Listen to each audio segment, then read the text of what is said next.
Let's check out What's Inside a Garden, a science and nature coloring book. So I picked this one up because I have a garden that I nurture every year, so I couldn't wait to pick this one up. Look at all of the science behind the anatomy. That is really clever. And if this flip through helps you in some way, please be sure to give it a thumbs up.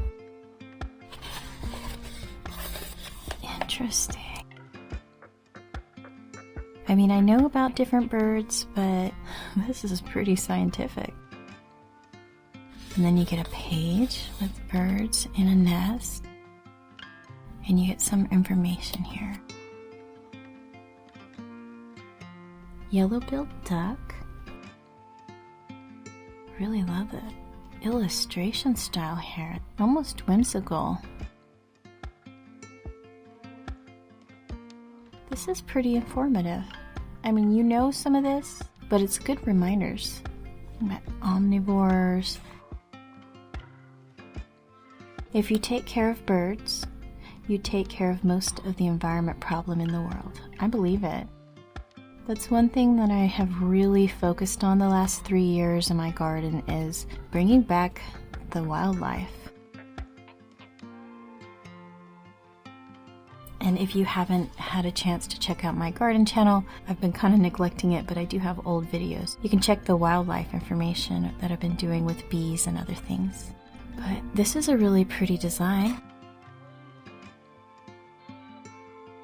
And you get the fledgling, yeah, you get all the different stages. You get the butterfly information, some butterflies and what looks like moths. Caterpillar anatomy. The caterpillar. Different stages for caterpillars. Moth cocoons and butterflies. Yeah, different stuff. It's neat. These are really beautiful designs. Different stages.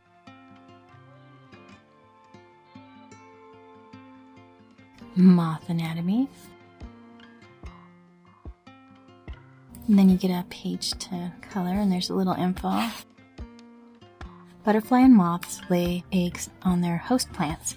Yeah, that's one thing that people don't realize is that they freak out that there's something that is eating their plant, and they don't realize that it's actually the thing that makes that insect survive. So if it's your food plants, like the yellow cabbage butterfly is like my nemesis in my garden, but it feeds the birds too, so. Weeds are flowers too. What's inside a flower? And then he talks a little bit about the stages.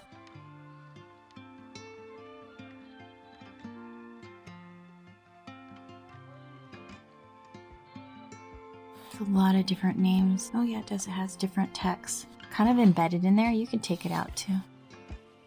And then you got a pretty greenhouse, and you got different movement through here, and the sunflowers all around, so it's really stylish actually. Fruits, pods, and seeds.